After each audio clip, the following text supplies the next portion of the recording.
Netizen di luar akan mengatakan bahwa rumah sakit tidak mau memberikan pelayanan yang terbaik. Yang namanya kalau sumpah dokter itu sudah dijalankan, satu kaki dokter itu berada di neraka, satu kaki dokternya berada di surga. Jika warga itu di screening dan divaksin, kami punya wakil Pak di DPR Pak, mereka wakil rakyat Pak.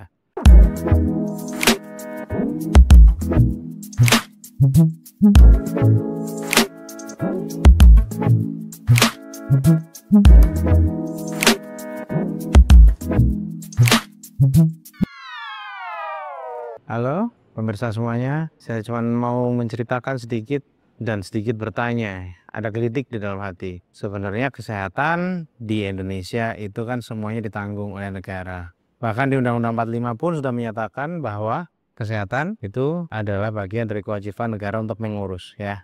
Tetapi kok masih ada kasus balita di Sukabumi sampai meninggal. Pemirsa, beginilah video yang diunggah oleh Lembaga Relawan Bantuan Sosial Rumah Teduh Sahabat (IIN) yang tengah viral, dan bocah perempuan bernama Raya yang tinggal di Kabupaten Sukabumi itu memang mengalami cacingan atau nama medisnya itu adalah askariasis yang parah pemirsa, sampai cacing gelang itu hidup sepanjang 15 cm yang bisa ditarik keluar dari lubang hidungnya Pak Men. Nah, di sini momen Pak Menteri juga bilang bahwa meninggalnya adalah karena sepsis.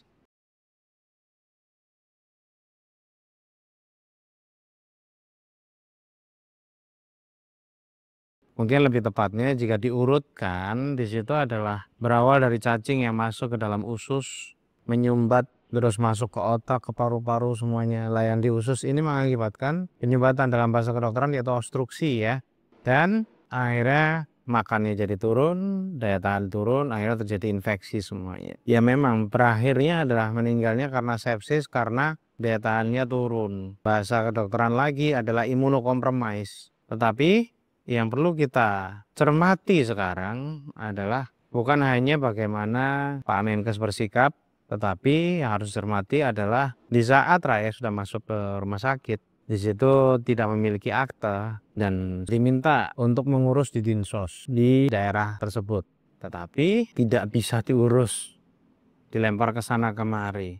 Terus bagaimana implementasi dari Undang-Undang 45 pasal 34 yang menyatakan bahwa fakir miskin, anak-anak terlantar, itu semuanya dipelihara oleh negara. Dan di situ dipelihara tidak cuma masalah kesejahteraannya, tapi juga masalah kesehatannya. Di saat Raya ini dibawa ke rumah sakit, biaya tidak bisa ditanggung oleh BPJS karena tidak punya akta. Akhirnya dari tim relawan mencari bantuan dan dibayar, seolah-olah rumah sakitnya yang bersalah. Netizen di luar akan mengatakan bahwa rumah sakit tidak mau memberikan pelayanan yang terbaik. Sebenarnya menurut pandangan saya adalah rumah sakit itu adalah tempat untuk merawat, tetapi pembiayaan dan masalah birokrasi itu bukan di dalam rumah sakit. Itu adalah urusan di luar rumah sakit. Dalam kasus ini harusnya Dinsos. Kenapa kok pertanyaannya kok malah jadi kesannya rumah sakitnya yang dimasalahkan dan dokternya yang disalahkan? Dan kami itu jika dokter semuanya itu dalam menyelamatkan pasien, itu kami sudah disumpah. Yang disebut dengan sumpah dokter ya. Di situ kita akan mengutamakan pasien sebagai prioritas utama salah satunya. Yang namanya kalau sumpah dokter itu sudah dijalankan, satu kaki dokter itu berada di neraka, satu kaki dokternya berada di surga. Di sini kesannya dokternya yang disalahkan, bahkan rumah sakitnya. Padahal utamanya adalah Dinsos yang tidak bisa memberikan sikap secara cepat dan tepat. Dan seingat saya dan setahu saya menurut data yang ada di tahun 2024, dana ke dinas sosial yang diberikan ke Kabupaten Sukabumi. Ya memang programnya banyak. Tetapi masa iya tidak ada sekitar 500 juta aja untuk melakukan pada pemberian pasien-pasien yang bersifat terlantar seperti ini? Masa habis bis? Jika itu habis bis, terus dana yang buat kesehatan itu apakah perlu dibuat undang-undangnya sekian persen untuk nih dana kesehatan sekian nih? Perlu diaudit kalau menurut saya ya.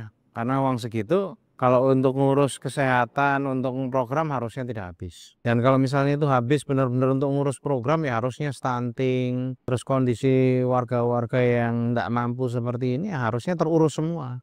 Ini buktinya ya tidak terurus. Keresahan kami selaku dokter bukan dari pendapatnya Pak Menkes yang menyatakan dia kematiannya ke arah mana. tetapi adalah kenapa birokrasi untuk menentukan ini menjadi pasien yang sifatnya terlantar, yang harus dipelihara oleh negara, tidak terpelihara oleh negara. Itu keresahan pertama kami. Ya, jadi sebenarnya dalam konteks kasus Raya ini, Pak, kami mengharapkan ya dari Kementerian Kesehatan itu bekerja sama dengan Kementerian Sosial untuk mungkin di setiap rumah sakit atau di setiap daerah itu selalu ada dana taktis yang untuk kasus-kasus seperti ini, Pak. Kasus-kasus yang sifatnya adalah emergensi dan itu rakyat Indonesia yang terlantar mungkin atau yang miskin kondisinya.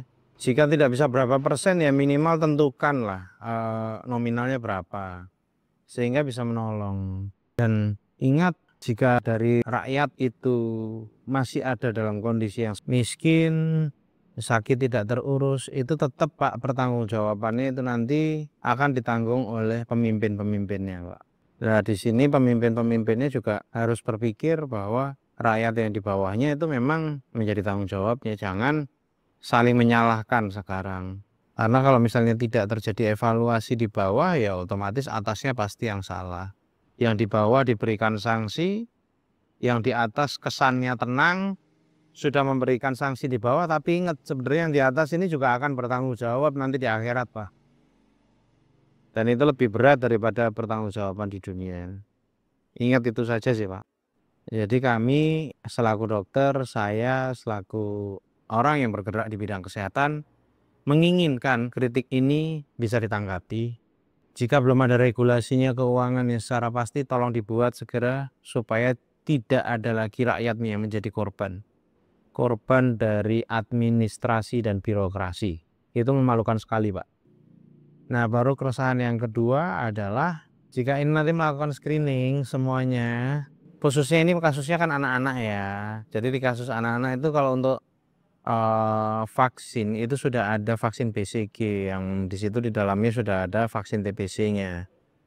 Jadi tolong kalau misalnya di sini mau memberikan screening cacing, screening TBC pada anak-anak ya nggak usah disangkut-sangkutkan ke isu vaksin TBC yang dibuat oleh Bill Gates. Karena apapun itu judulnya tetap adalah percobaan.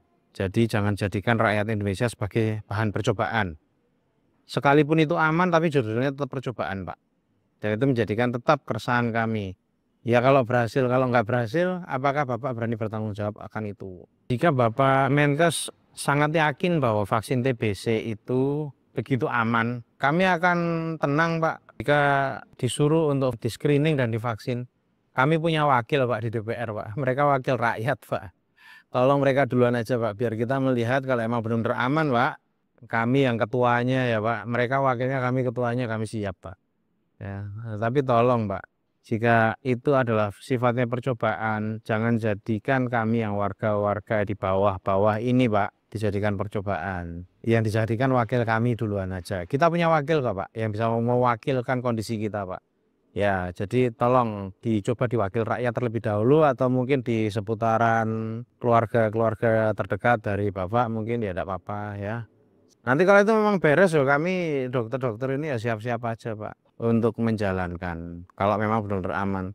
Tetapi jangan nanti dokter dipaksa untuk melaksanakan terus nanti memberikan sosialisasi kepada rakyat yang akhirnya dokter berantem sama rakyat babak belur Pak. Dan mungkin cukup keresahan saya sampaikan di episode kali ini dan tetap ikuti episode-episode yang lain yang akan memberikan edukasi tentang kesehatan khususnya di bidang psikosomatik dan paliatif dan yang paling menarik mungkin di bidang hipnoterapi. Dan tetap bersama dengan saya, Dr. Isa Akbar Boyjoyo. Salam sehat, bahagia, dan panjang umur.